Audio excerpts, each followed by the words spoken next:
porque hay que aplicar el método científico para resolver las preguntas. Entonces ha sido interesante cómo la historia ha cambiado, ¿no? Desde una época observacional nada más, en muchas inquietudes, no había respuestas hasta que se desarrolló la primera parte del microscopio óptico y ya por los años 40 hasta la actualidad que podemos decir que se desarrolló el microscopio electrónico.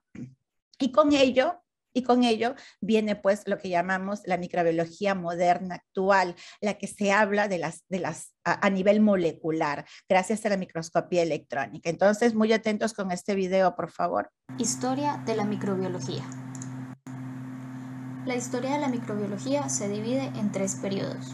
Primero, el descubrimiento del mundo microbiano, el cual se caracteriza por el predominio de la era especulativa, que transcurre desde la antigüedad hasta la construcción de los primeros microscopios. Segundo, también conocido como era observacional o generación espontánea, en el cual se plantea que los seres vivos se forman a partir de materia inerte. Tercero, el periodo de las fermentaciones es el que marca el comienzo del cultivo de los microorganismos y que transcurre hasta finales del siglo XIX, en donde las diferentes tesis planteadas fueron de gran importancia dentro de los procesos de investigación acerca del papel y comportamiento que juegan las bacterias en una determinada enfermedad. Ahora veremos la línea del tiempo de la historia de la microbiología. Zacharias Hansen, inventor del microscopio, conformado por un tubo de 70 centímetros de largo y 9 centímetros de diámetro, con una lente convexa en cada extremo. Robert Hooke, se le debe el nombre de célula.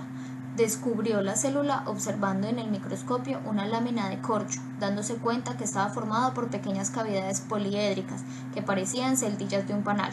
Por ello, cada cavidad se llamó célula. Hooke fue el primero dedicado a observaciones microscópicas. Describió, entre otras cosas, los cuerpos fructificantes de los mohos, hongos filamentosos y estructura celular de las plantas. Francesco Redi demuestra que los insectos no se generan espontáneamente.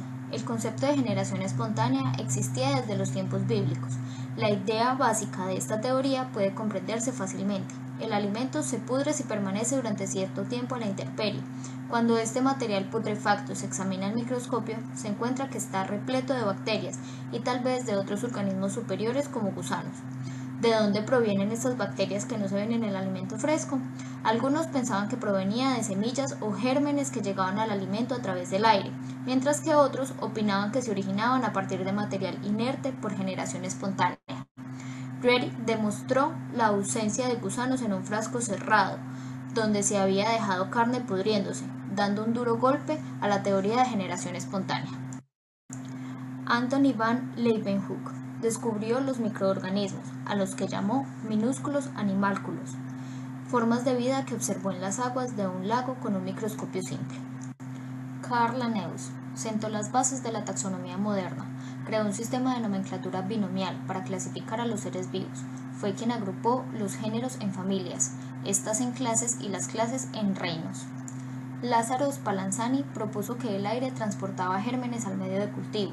En ampollas de vidrio selladas pone tejidos en descomposición previamente esterilizados con calor, pero esta vez hierve por más tiempo los caldos nutritivos. De esta forma eliminó la posibilidad del surgimiento espontáneo de microorganismos.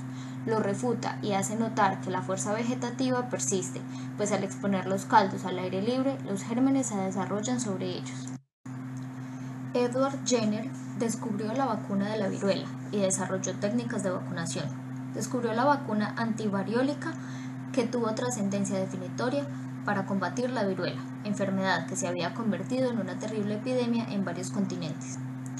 Louis Pasteur se le debe la técnica conocida como pasteurización. Refutó la teoría de la generación espontánea. Demuestra que la fermentación y descomposición se deben a la acción de microorganismos en caldos nutritivos. Inventó la vacuna contra la rabia, hizo estudios sobre la fermentación alcohólica y láctica e implementa procesos de esterilización. Joseph Lister descubrió los antisépticos. Desarrolló mediante calor la práctica quirúrgica de la asepsia y la antisepsia, mejorando notablemente la situación postoperatoria de los pacientes. Contribuyó a reducir en gran medida el número de muertos por infecciones contraídas en el quirófano después de que los pacientes fueran sometidos a intervenciones quirúrgicas. Robert Koch Considerado el fundador de la bacteriología, fue el primero en aislar microorganismos y descubrió el bacilo de la tuberculosis. Koch aisló el microorganismo causante de esta enfermedad y lo hizo crecer en un cultivo puro, utilizando este cultivo para inducir la enfermedad en animales de laboratorio, en su caso la covacha, aislando de nuevo el germen de los animales enfermos para verificar su identidad comparándolo con el germen original. Walter y Angelina Hesse, surgimiento del agar-agar. Walter se dio cuenta que la gelatina y budines que hizo su esposa no se derretían a temperatura elevada, preguntándole a Fanny a qué se debía, y ella le comenta que empleó agar para su preparación. Gracias a ello, Walter sugirió el agar como una sustancia ideal para el medio de cultivo. Christian Gram desarrolló su método de tinción de bacterias. Utilizó anilina y violeta de genciana y después de un tratamiento con Lugol y etanol observó que algunas bacterias retenían el colorante mientras que otras no lo hacían. Esto permitió dividir las bacterias en gram positivas y gram negativas, clasificación que es de gran utilidad hoy en día para elegir un tratamiento de antibiótico. Julius Richard Petri inventó la placa Petri. Esta se utiliza en los laboratorios principalmente para el cultivo de microorganismos, soliéndose cubrir el fondo con distintos medios sólidos de cultivo, según el microorganismo que se quiere cultivar. Alexander Fleming descubre la penicilina. Al inspeccionar sus cultivos antes de destruirlos, notó que la colonia de un hongo había crecido espontáneamente, como un contaminante, en una de las placas de Petri. Fleming observó más tarde las placas y comprobó que las colonias bacterianas que se encontraban alrededor del hongo eran transparentes debido a una lisis bacteriana, para ser más exactos, Penicillium. Es un moho que produce una sustancia natural con efectos antibacterianos, la penicilina. Oswald Avery y McLean McCarthy descubren que el ADN es el material genético. El ADN es el material del que los genes y los cromosomas están formados y de cómo estos definen la sexualidad del ser humano. Anteriormente se creía que eran las proteínas los portadores de los genes. James Watson y Francis Crick descubrieron la estructura molecular del ADN. La estructura de la molécula de doble hélice, que es el ADN, dio al mundo la llave para entender todos los secretos de la vida. Toda la vida en la Tierra existe únicamente gracias a este omnipresente ADN, desde la bacteria más pequeña hasta el hombre. Robert Whittaker, clasificación taxonómica. Su principal aporte a los estudios científicos fue la propuesta de clasificación taxonómica de seres vivos en 5 reinos: Animalia, Plantae, Fungi, Protista y el actualmente obsoleto Reino Monera.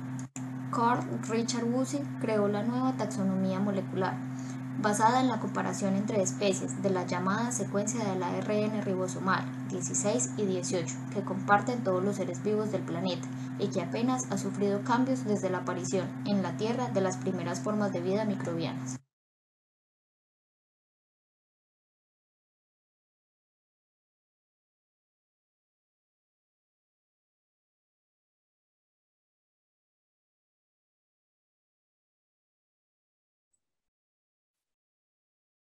Muy bien.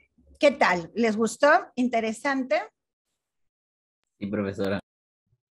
Sí, ¿verdad? Personajes, y esto es, que esto es una secuencia pequeña, sinceramente, de cada uno de los personajes que han contribuido muchísimo.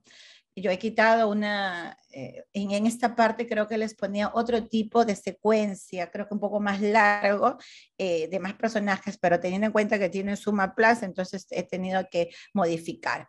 Entonces esto es un interesante aportes de ciertos personajes importantísimos que han contribuido y cómo es que se llega pues la evolución, ¿no? Cómo cambia, cómo se empezó la ciencia, cómo empezó a desarrollarse hasta lo que es ahora. Con el advenimiento del microscopio, no nos olvidemos, el microscopio ha contribuido muchísimo a las ciencias, ¿no? Para poder entender, este mundo microbiano, que como dice casi al final, ojalá estos videos lo pueden volver a repetir tantas veces sea necesario, como dice al final, no se ha modificado el estudio molecular. El estudio molecular es lo que marca la historia, los cambios trascendentales. ¿Por qué? Porque el ARN, el ribosomal, ¿no? Porque tenemos varios tipos de ARN, recuerden ustedes, es el que no cambia a nivel de la evolución de la historia de la humanidad ni la historia de la vida sobre el planeta Tierra, es lo que se mantiene más estable.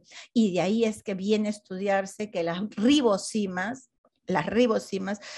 es una secuencia, es una enzima, pero que es una secuencia de ARN y da a entender y nos propone que los primeros microorganismos eran porque estaba presente la ribosima, que solo la primera vez que iba a haber vida y la continuidad fue ARN, transcriptasa reversa, ADN, ADN, ARN y proteínas, y que también terminamos con el dogma de la biología molecular, ADN, ARN y proteínas, ¿no es cierto? En nosotros que tenemos más de 30.000 genes, son más de 33.000 proteínas que están dispersos, ocupando un espacio en nuestros cromosomas, que son 23 pares de cromosomas. Entonces, como para poder entender este mundo microbiano, ¿no? Los cromosomas que solo tienen uno, algunos tienen dos, y gracias al estudio molecular, y obviamente con el estudio de la microscopía. Entonces, en cuanto a historia, ¿no? Marca, nuevamente digo, el antes del microscopio, que era mucha especulación, muchos dioses, no se sabía, y luego con las técnicas microscópicas y con las coloraciones, como ustedes han visto en este video, 7 minutos de una historia desde el inicio hasta el final, prácticamente. Entonces, esta historia de la microbiología también es importante porque hoy en día estamos en la prevención. Siempre les voy a decir lo mismo, no solamente ya la medicina es la que se encarga de sanar, ya no, es prevenir, estamos en una era de la medicina preventiva, no debemos, o sea, evitar enfermarse para poder, ¿cómo prevenir ciertas enfermedades? Obviamente los microbios, los microorganismos en general, que ya sabemos que pueden haber priones, virus, parásitos, hongos y bacterias. Todos ellos son capaces de infectarnos, pero por ejemplo ya sabemos cuáles son las vías de infección, por eso es que estamos previniendo. Todo esto con esta pandemia creo que nos estamos cuidando muchísimo más, algunos, ¿verdad? Porque yo acabo de ver en la mañanita televisión las noticias, y vaya, lo primero que veo es fiestas, muertes y todo lo demás. Por eso es que a veces ya no quiere ver nada de noticias porque te da cosa ver que, digo, si no estamos saliendo de esta pandemia, y lo que le comentaba al otro grupo, jóvenes, y lo que comentaba también en la mañana, más temprano, habló un médico y el médico dijo, o sea, sí estamos bien, hay que porque estaba hablando de la vacuna. Entonces, el médico, para terminar esta parte, el médico dijo, sí está bien las vacunas, no nos olvidemos que ya empezamos con los niños, pero dijo algo muy cierto, va a haber otras variantes. Entonces uno se pone a pensar, Dios mío, estaremos más protegidos que ahora, o sea, van a ser letales, van a ser más virulentas, vamos a tener un curso tan rápido de contagio, porque este es muy rápido, el Omicron, y ha dicho bien claro, va a haber otras variantes, y es entendible. Es entendible porque el virus nosotros ya nos hemos reforzado con anticuerpos y el virus no quiere eso. Entonces va a modificar su mecanismo de acción, obviamente, para seguir pululando en el ambiente, hasta que lleguemos de repente, ¿no? a no enfermar nadie con este virus y ni sentirlo. Que de todas maneras, esta tercera ola, es cierto que ha sido muy rápido la infección, pero también es menos letal, ¿no? que la primera y la segunda, y por eso tienen que vacunarse con su tercera dosis, todos, y espero que sí. Entonces, siempre vamos a tener, pues, la era también que marcó la época, gracias a Alexander Fleming, que fue de casualidad, ¿no? Y jóvenes marcó porque se podía entender un poco más gracias al microscopio, pero no se podía dar tratamiento oportuno. Porque, y se tenía muchísimo conocimiento de las cosas naturales, que prácticamente, y vuelvo a repetir, nosotros estamos retomando todo perdón, esta medicina folclórica, alternativa, tradicional, como la quieran llamar, en base al conocimiento científico.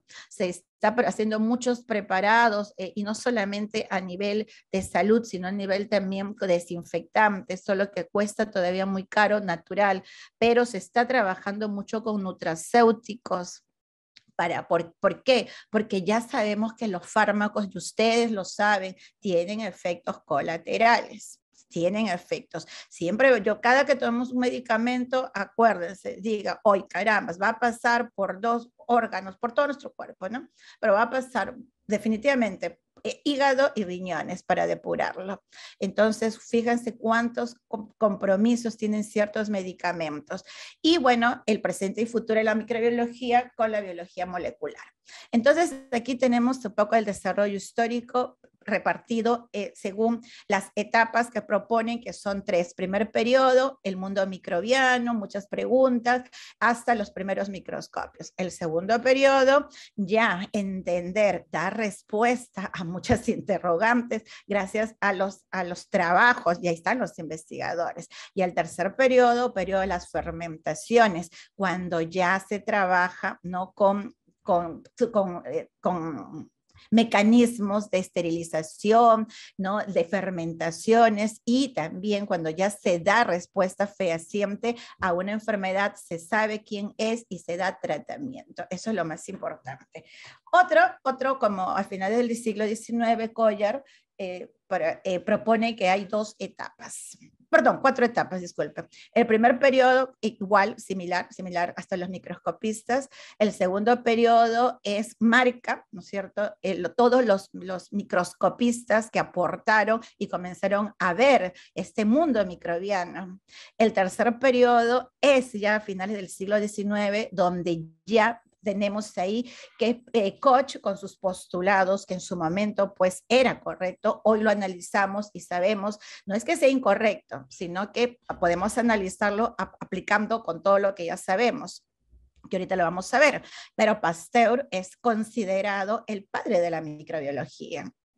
No solamente por la pasteurización, sino principalmente porque demostró, ¿no? Demostró lo que Reddy no pudo demostrar, que es la generación espontánea, y para ello aplicó pues lo que ya sabemos del mecanismo de tapar, y ya lo han visto hace un momento, ¿no? Qué interesante, y con él, ¿no es cierto?, todo el proceso de la tecnología de la esterilización.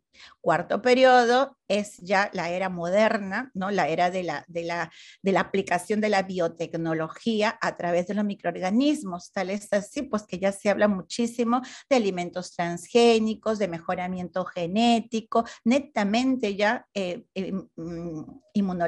netamente biología molecular, que es el estudio prácticamente de estos seres microscópicos que han llevado a preparaciones como las vacunas y todo eso en tiempo récord, porque jóvenes, las vacunas no son fáciles de preparar. La historia data que más de 20 años trabajando para que sea efectivo en tiempo récord. Se ha podido preparar vacunas que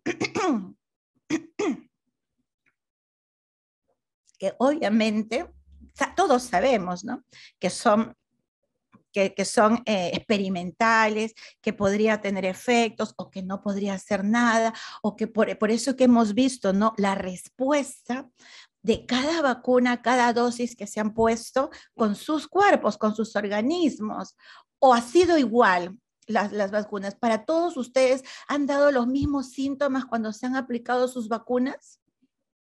No, me han sido diferentes.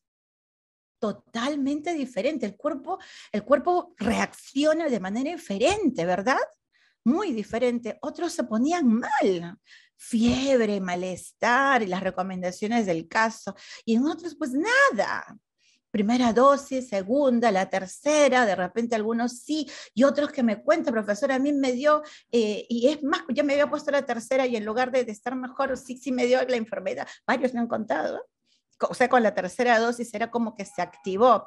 La respuesta de muchos han sido lo que le han dicho a los médicos, ¿no?, de que ya lo tenía, que era sintomático y no lo sabía. Que puede ser también, ¿no? La respuesta inmunológica es un misterio, pero se puede entender. Entonces acá tienen pues ciertos personajes, repito, para que lo revisen también. Y acá nosotros hacemos como solamente una pequeña descripción, empezando con Robert Hooke, que introdujo la palabra célula, bueno, con muchos cambios a través del tiempo. Anton van Leeuwenhoek con la microscopía, uno de los primeros y muy, muy acertado microscopista. Yo adoro este personaje, la verdad que sí, todo el tiempo me ha fascinado. Cómo ha sido, porque siempre lo comento, o sea, no ha sido pues un científico, nada de eso, ¿no? Ni nada del campo, simplemente era una persona que vendía telas y con el fin, ¿no?, de que no le engañen las telas que con hilos de oro y todas estas cosas, para que no le engañen por el comercio que hacía, comenzó a pulir lentes. Y cuando estaba poniendo los lentes para ver con una lupa, pues se dio cuenta, ¿no?, el mundo maravilloso que pudo descubrir, y ahí donde comienza, estudiando una gotita, la lluvia, la tierra, y fue así que se dedicó tremendamente a contribuir a la ciencia. Y el que mejor acertado estaba en proporción, porque ustedes saben que en microscopía hablamos de campos, de aumentos, ¿no es cierto? Y hablamos en proporción. Por eso no hablamos de medidas. Las medidas son ya con otro tipo, otra técnica especial, pero también con el microscopio. Bueno, Reddy, él quiso demostrar la generación espontánea, refutaba, mejor dicho, la generación espontánea, pero él no lo pudo resolver sino hasta Pasteur. Y bueno, pues acá un poco los que ya han escuchado. Lister es por los años 60, muy interesante, el video también lo muestra, pero créanme que esto fue mucho más trágico, si lo podemos decir así, porque fue gracias, entre comillas, porque no tiene nada de gracia, obviamente, ¿no? Fue gracias a que, o voy a utilizar otra palabra, ¿no? No fue nada bonito, o sea, murieron muchas mujeres parturientas ese mismo día, todas se enfermaron y comenzaron a analizar por qué. Y ahí se dieron cuenta que el escalpelo, el material que utilizaban para la necropsia en la mañana con los residentes, y es de medicina, sí lo lavaban, lo limpiaban, pero no pasaba por un proceso de desinfección muy fuerte, y con esos mismos materiales, el escalpelo, trabajaban en las mujeres que estaban por dar a su niño, por dar a luz. Fue así que pues tuvieron una infección pulmonar, muchas fallecieron, pues no es nada agradable, pero ahí fue donde analizaron qué está pasando, qué ha pasado. Y ahí fue donde comenzaron a trabajar y tener cambios de los protocolos a nivel de este sentido. No poder trabajar, uno que estás trabajando con muertitos, con el vivo, no lo puedes, o sea, tener herramientas diferentes, ¿no? Y eso fue. Por eso es que todos estos avances científicos no es que se han propuesto, sino que a consecuencia de graves consecuencias, ¿no?, de graves casos, o sea, muerte de mujeres que acaban de dar a luz, Dios mío, en una sala, o sea, todas enfermas. Entonces, ¿qué ha pasado acá? Y eso es el análisis que se hizo. Ya vamos a ver ahorita de Robert Koch, perdón, con sus postulados, y ahorita lo vamos a analizar hasta nuestros días, que es la microbiología actual, ¿no es cierto? Todo lo que tenga que ver con biología molecular. Y acá están los postulados de Koch, que ya lo han visto hace un momento en el video, pero está muy bien recalcar. Miren, aquí yo lo estoy agrandando, queridos jóvenes. El microscopio, ¿dónde está? Quiero ver la hora. Yo estoy en la tarde, qué barbaridad. 1:40, ¿no? 1:40. No me quiero pasar porque quiero tomar la asistencia. Miren, mis queridos chicos, aquí están los postulados. Dice así, el número 1, el microorganismo patógeno sospechoso debe estar presente en todos los casos de la enfermedad, trabajando con animalitos, y ausente en animales sanos. O sea, en todo animalito enfermo tiene que estar el agente sospechoso, y en animal sano no. Pero nosotros sabemos que actualmente no es así, porque hablamos ahora de portadores, de los asintomáticos, que están aparentemente sanos, pero sí pueden tener la enfermedad.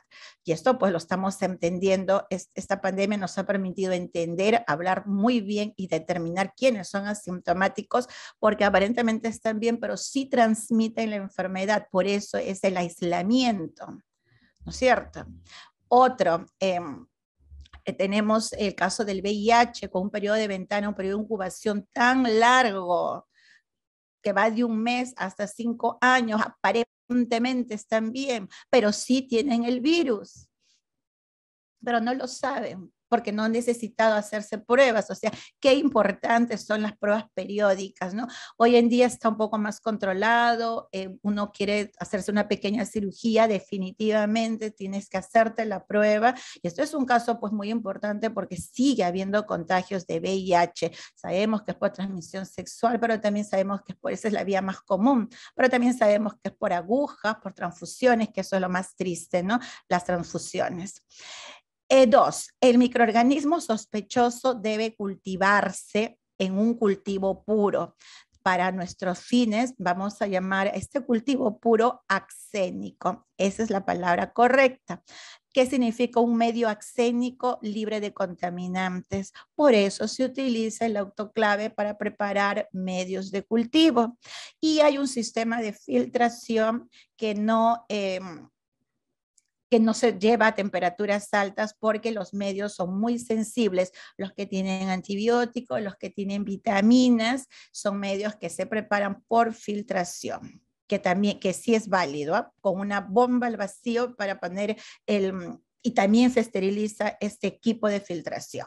Bien, entonces es correcto la segunda, el microorganismo sospechoso debe cultivarse en un cultivo axénico. Muy bien, hasta ese momento, pero hoy sabemos que hay ciertas bacterias que no se pueden cultivar en estos medios tan simples, no son medios tradicionales o medios enriquecidos, si lo quieren llamar, pero no se puede. Por ejemplo, la Chlamydia trachomatis, que es muy, muy importante, que nosotros tenemos muchos casos reportados en Perú, ¿no? En las ciudades, sobre todo, en general, ¿no? En todo el Perú tenemos varios casos reportados, pero sí se puede ver por otras técnicas. La Chlamydia trachomatis no se puede cultivar bajo estas condiciones. Se puede cultivar como si se tratara de células madres, y esos laboratorios como rutina, como diagnóstico, no lo tenemos. Solo tenemos para investigaciones y para la línea de cosmética que se está trabajando con células madres. Y algunos, no algunos. Entonces, ya sabemos, el Mycobacterium leprae es un barro, bacilo ácido alcohol resistente, que tampoco se puede cultivar. Tercero, las células de un cultivo, acá está, de este cultivo que ya crecieron, cultivo axénico, aislado debe causar la enfermedad a animales sanos. Claro que sí, eso sí, ¿no es cierto? Yo saco este cultivo que lo ha aislado de un animal enfermo y lo coloco a un ratoncito, a lo que fuese sano, pues va a causar la enfermedad. Va a depender de lo que se inocule, ¿no? Porque pues, se puede tratar, pero casi siempre estos animalitos son los que fallecen. Y por último, el microorganismo debe ser a partir de debe ser aislado y ser idéntico al original. Bueno, pero hoy en día sabemos que también pueden haber transformaciones, conjugaciones, en donde van a obtener de alguna manera, ¿no? Esa resistencia microbiana, los plásmidos. Entonces, pueden haber que no sea genéticamente igual, ¿no es cierto? Pueden ser sus variantes, pero de repente morfológicamente sí va a responder, eso sí. Pero hay una experiencia muy interesante que en genética lo vamos a ver, la transformación es muy, muy interesante. Entonces, ahí están los postulados que pues se mantienen, porque imagínense los estudios que han tenido que hacer este personaje para llegar a estas conclusiones. Louis Pasteur no solo trabajó con la pasteurización, no solo con la esterilización, ni solo se considera padre de la microbiología, por muchas otras cosas más, sino que también trabajó muchísimo y fue, ¿no? el que postuló esta teoría de la germinación, trabajando con gusanos de seda, y por contacto directo un gusano enfermo contaminaba al otro malo porque se podían germinar. Es muy interesante. Otra cosa, también trabajó con el anthrax, el Bacillus anthracis, que es muy importante porque provoca el carbunco. Tanto es una zoonosis en el ganado bovino es muy importante. Ahora no solo da al ganado bovino, también al ovino, al caprino, pero generalmente el ganado bovino. Entonces, esto es una técnica, pues ya con las vacunaciones, obviamente, todos los ganaderos ya tienen conocimiento de eso y cuidan mucho para no perder su animalito, ¿no? Y cultivó pues el bacilo del anthrax y pudo verlo, pudo saber y precisar que tenían estructuras como esta que les comento de las esporas, que las hace tremendamente resistentes, jóvenes. Ese es el punto que nosotros hemos conversado en teoría, ¿no? La semana pasada diciendo por qué, perdón, por qué la esterilización, yo les hablé, el horno, por ejemplo, que ya te elimina las esporas en calor seco, pero también vapor húmedo. No nos olvidemos del vapor húmedo, que su temperatura es 121 grados centígrados. Ese 121 no es al azar. No es porque, ay, ya yo me voy a asegurar más de 100, no, 105 no. Ya se trabajó muchísimos años para llegar a esa estandarización de 121 grados centígrados por 15 minutos, 20 minutos. Algunos ponemos, por ejemplo, si trabajamos con Mycobacterium y queremos descartar, nos aseguramos media hora, pero es esa temperatura porque a esa temperatura el Clostridium botulinum se destruye la espora.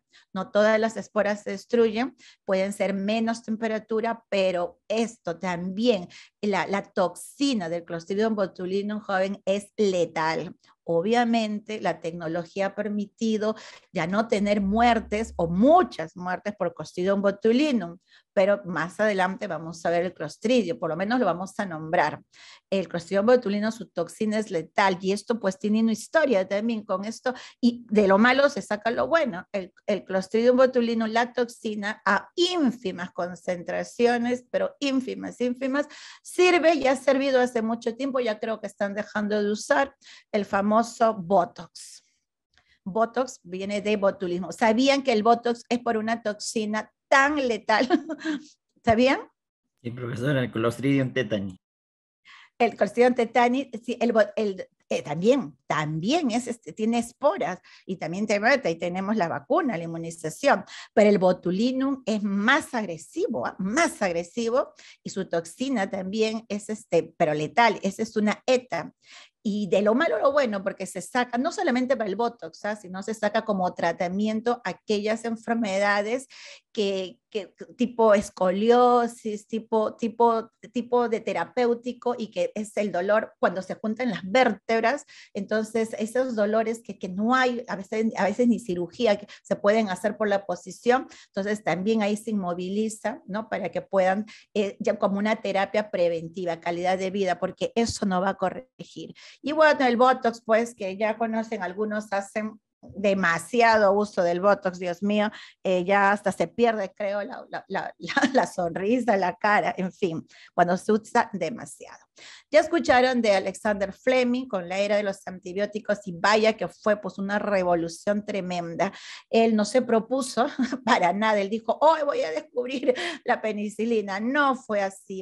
Él era un científico muy, muy joven, dedicado a la ciencia, dedicado a investigar, trabajaba con el hongo Penicillium notatum, y se dio cuenta pero fue un pequeño descuido y la historia dice que él tenía ya programado un viaje que nunca viajaba con su familia y ya la familia le había amenazado, prácticamente tenían ahí todo listo y él estaba ya fuera de la hora y bueno, agarró sus cosas y se olvidó de tapar bien sus placas. Después de una semana regresa a ver su material, eso le cuenta la historia.